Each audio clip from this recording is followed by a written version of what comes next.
Mike Bohn here at Ultimate Fitness Huntington Beach Training Center with TJ Dillashaw, the former champ, who will be fighting for the belt once again. Aljamain Sterling, UFC 280, October 22nd. And TJ, the last time I saw you was in Jacksonville before we had the Jan and Sterling rematch, and you were thinking, Jan's going to win, I'm going to fight him in Abu Dhabi. You're fighting in Abu Dhabi, but not against Piotr Jan. So what do you kind of just make about this fight? I know it was supposed to happen in September. Now it's happening there.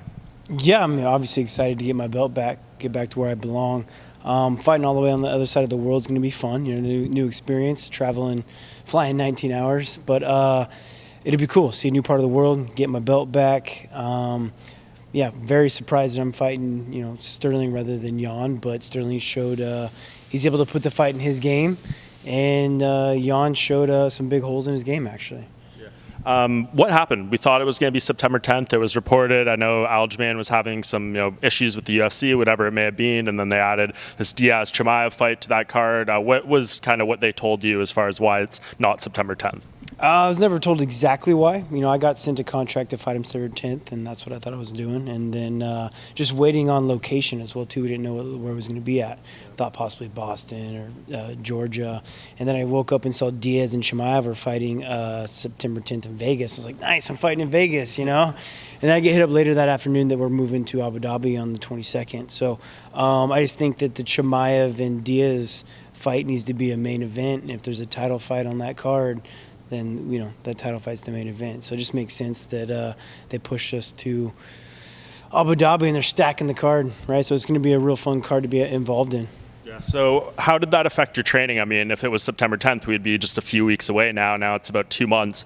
So what did you have to do in terms of adjustments?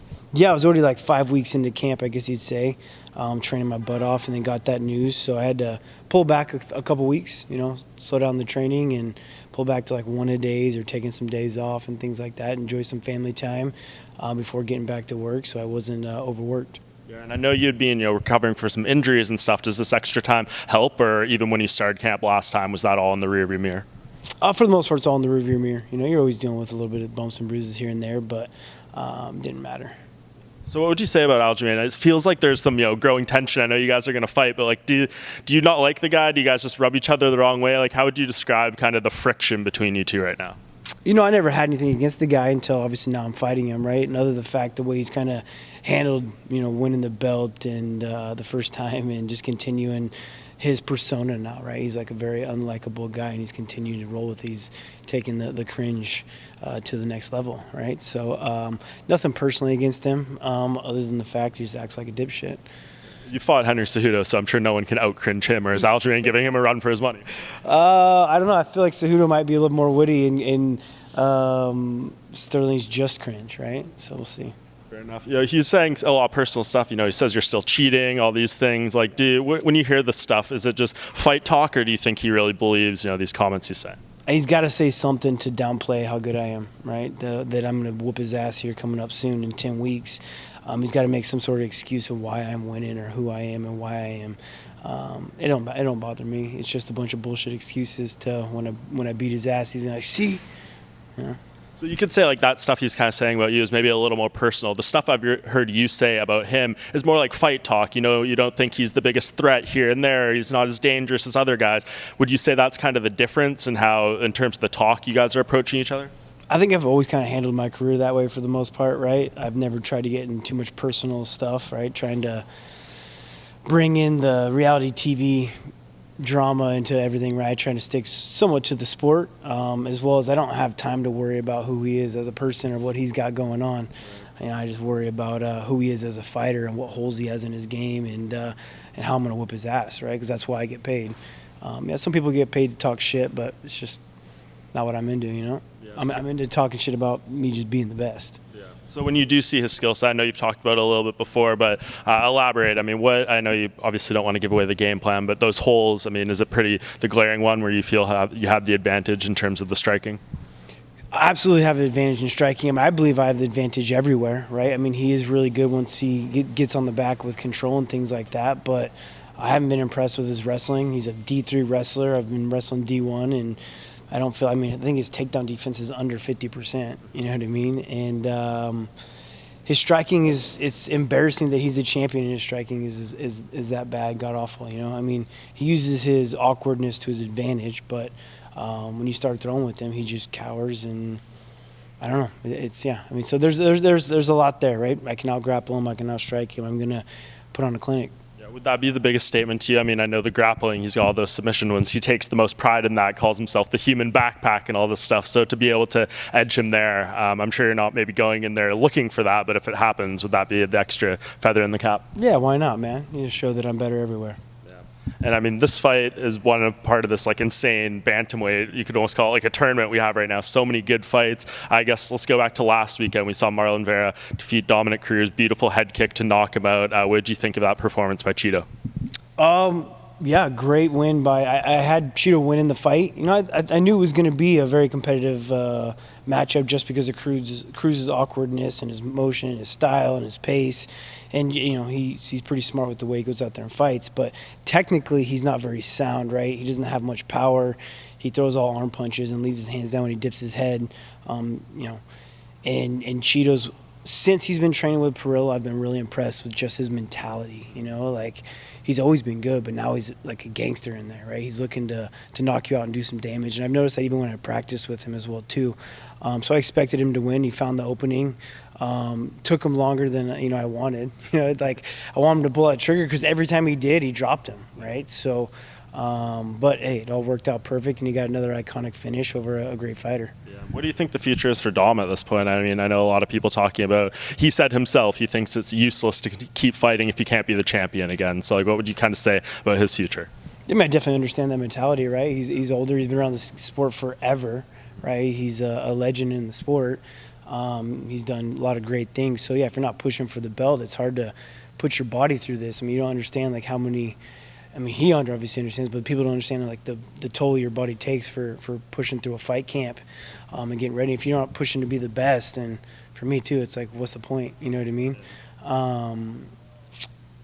So for him, I mean, he's also got, I guess he'd call it a backup career. He's been doing a lot of commentating. He's got some other ways to feed himself and put some food on the table. So yeah, I mean, it makes sense, but we'll see. I mean, he might always have that competitive itch in him too, right? He's a very like competitive guy, so. Has a chip on his shoulder about it, so we'll see if he really can step away. Yeah, I just have a hard time seeing a guy like him with that competitiveness, like having the last image of you in the octagon. I'm sure like that's not what he wants the end of his career to look like. Yeah, but you don't want it to also just keep getting worse, exactly. Right? That's the hard part. Right? Yeah, if that keeps happening, I mean, every time he got touched, he got dropped. You know, I mean, he didn't look very durable there. Looked a little bit fragile in that fight. Should be interesting to see what he decides. And then this weekend we have another big one, Jose Aldo and Merab Dvalishvili. That's obviously a hugely important fight. It's going to be interesting to see how Aldo handles the wrestling. We know his takedown defense and stuff. How do you see that fight going?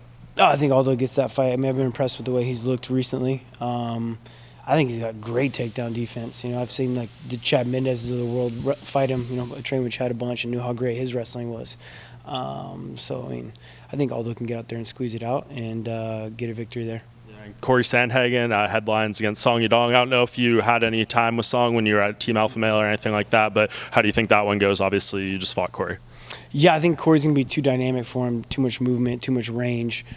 Song's powerful, tight, crisp boxing, but I think Corey's just going to be the end of that power all the time and use it to his advantage and use his motion and his creativeness.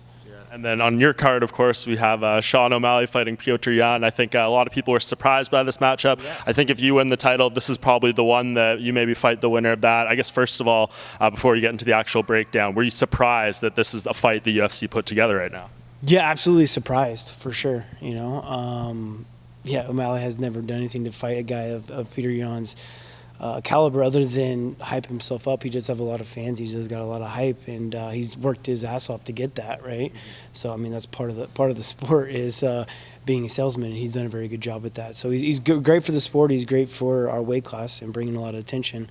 I don't see him winning, but I mean, he's got some range on him, and he's got a pace, and we'll see, man. But most likely, Jan's going to be able to run through him. Yeah, it's going to be really interesting. And do you look at that one? I mean, we named all these fights. Do you think that's the one that probably births your first title challenger once you get the belt back? Do you see that as the fight? Yeah, him or Aldo, right? I mean, Aldo's been making a great statement as well, too. So we'll see which way the UFC wants to take it after I get out there and get my belt back. Yeah, it's pretty crazy, just this division, though, right? Like, from the time you held the belt previously to when you first got into the weight class, like, it's, in my opinion, right now, the best, deepest division in the sport. Do you kind of look at it the same way? Is it all intimidating when you see all these extremely skilled fighters? No, it's exciting, you know. Yeah, from when I get in with my belt against Barao, you know, a guy that they thought was unbeatable, to a weight class that's now just stacked with guys, right? Even the Frankie Eggers and Jose Aldo's coming down at 35s and making it even more competitive. It's super exciting for me to be at the top of it still, and you know, be in the UFC this long. So for me, it's nothing but exciting because I get to think of the next matchups and not thinking too far ahead, but just what are the possibilities, you know? What do you want this title reign to be? Like, if you could kind of look back at the previous two, what would you want this one to be as far as like how it folds into your legacy, what the goals are compared to previous times? You can't hold me down. You know, no matter what, I'm going to be on top. That I am where I belong. Would this one be the most satisfying considering all the stuff you've been through, or is it hard to beat like that first feeling of getting a UFC belt? Yeah, it'll never beat the first Barao fight. I mean, that one was just living on a high for a while, you know. But this will be very satisfying, just as beating Garbrandt was very satisfying for different reasons, right? I've always got something that's going to push you. But, I mean, if you need extra motivation to be the champion, then you're definitely not here for the right reasons, you know. And what does it say for your legacy if you're able to win this fight and defend against maybe like a guy like an O'Malley or whoever? Like, you beat the generation of bantamweights that came before you, the one that came up at the same time as you, and then now you're beating the guys who maybe, you know, came in a little bit after you in the sport. I think to me that's what defines like the all-time great fighters, when they're able to do that across multiple generations. Do you kind of look at it the same way? Absolutely, man. I mean, I'm still on top of the world right now. I'm in the best, most competitive weight class there is. You know, I just beat Corey Sandhagen on one leg and one eye. You know what I mean? They should have had tough to adjust in that fight alone. If that doesn't tell you that I'm on top for a reason, then, you know, not only my skill set, but also my mental toughness and just my durability. You know, I'm going nowhere. I'm always going to be on top. If I'm in this sport, I'm on top.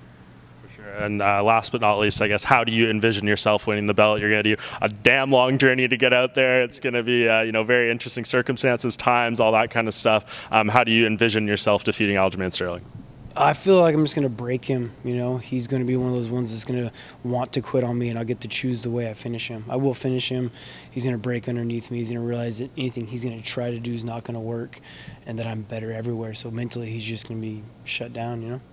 I appreciate it, TJ. Have the best of luck with the rest of camp, and hopefully we'll see you out there in Abu Dhabi. Appreciate it, man. Thank you very much.